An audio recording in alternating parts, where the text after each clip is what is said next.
कभी ध्यान दिया है, जितना तुम वासना से भागते हो उतनी ही वो तुम्हारे भीतर गहरी जड़ें जमाती जाती है। वासना से लड़कर कोई मुक्त नहीं हुआ और वासना के पीछे भागकर भी कोई तृप्त नहीं हुआ। दोनों ही रास्ते थकान की ओर ले जाते हैं। ओशो कहते हैं, वासना समस्या नहीं है, अज्ञान समस्या है। जिस दिन तुमने अपनी चेतना को जगा लिया, जिस दिन तुमने अपने भीतर के दर्शक को पहचान लिया, उस दिन वासना का खेल अपने आप समाप्त हो जाता है। वासना को दबाने से वो और गहरी होती है। हम बचपन से यही सुनते आए हैं, वासना बुरी है, उसे दबाओ, उसे मारो, उसे भगाओ। पर क्या तुमने कभी देखा है, जितना तुम दबाते हो वो उतनी ही ताकत से भीतर लौटती है। जिसे तुमने बाहर से बंद किया वो भीतर की दीवारें तोड़ देती है। तुम सोचते हो कि तुमने काम को हरा दिया, लेकिन वो हर बार किसी और रूप में लौट आता है। कभी सपने में, कभी कल्पना में, कभी अपराध बोध में। ओशो कहते हैं, काम को दबाओ मत, देखो उसे, बस देखो। दर्शन ही मुक्ति है, दमन नहीं, दर्शन। वासना को देखो जैसे कोई साधक देखता है। जब तुम किसी विचार को देखते हो वो कमजोर पड़ जाता है। जब तुम किसी भावना को बिना निर्णय देख लेते हो वो अपनी ताकत खो देती है। ठीक वैसे ही जब तुम वासना को केवल देखते हो, बिना लड़े, बिना भागे, तो पहली बार तुम दर्शक बनते हो। वासना तुम्हारा शत्रु नहीं है, वो केवल तुम्हारे भीतर की अचेतना का प्रतीक है।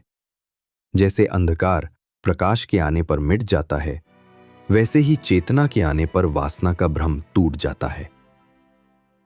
ओशो कहते हैं, वासना को समझो, क्योंकि वही ऊर्जा है जो ध्यान में बदल सकती है। वासना को देखो जैसे कोई साधक देखता है। ऊर्जा को रूपांतरित करो, नष्ट मत करो। वासना में भी वही ऊर्जा है जो ध्यान में है, जो प्रेम में है, जो भक्ति में है। बस दिशा का फर्क है। जब वही ऊर्जा आंखों से ऊपर उठती है तो ध्यान बनती है, जब वही ऊर्जा हृदय में उतरती है तो प्रेम बनती है, और जब वही ऊर्जा आत्मा तक पहुंचती है तो समाधि बनती है। लेकिन लोग उसे रोकना चाहते हैं। जैसे कोई नदी को बांधना चाहे तो वो या तो सूख जाएगी या फूट पड़ेगी विनाश में। ओशो कहते हैं, ऊर्जा को बहने दो, मगर होश में। उसे दबाओ मत, उसे समझो। होश ही समाधि का द्वार है। तुम किसी भी चीज को बदल नहीं सकते जब तक तुम बिना निर्णय देखना नहीं सीखते। जब तुम देखते हो कि वासना उठी है तो उसे मत कहो बुरा या अच्छा, बस देखो। जैसे बादल गुजरते हैं, धीरे धीरे तुम देखोगे वो तुम्हें जकड़ती नहीं, वो केवल गुजरती है।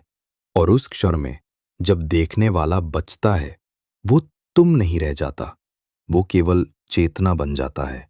तभी समझ आता है, वासना कभी थी ही नहीं, वो केवल अनदेखी ऊर्जा थी। प्रेम बनो, संघर्ष नहीं।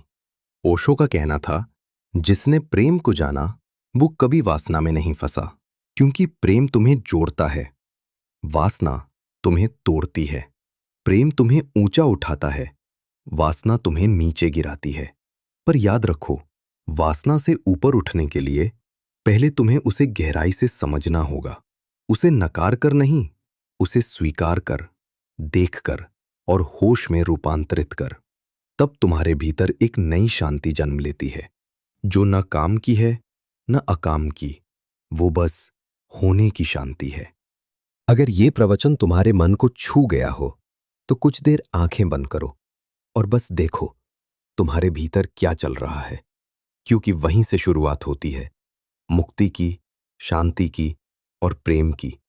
ओशो कहते हैं, जहां देखना शुरू होता है वहीं से परिवर्तन शुरू होता है।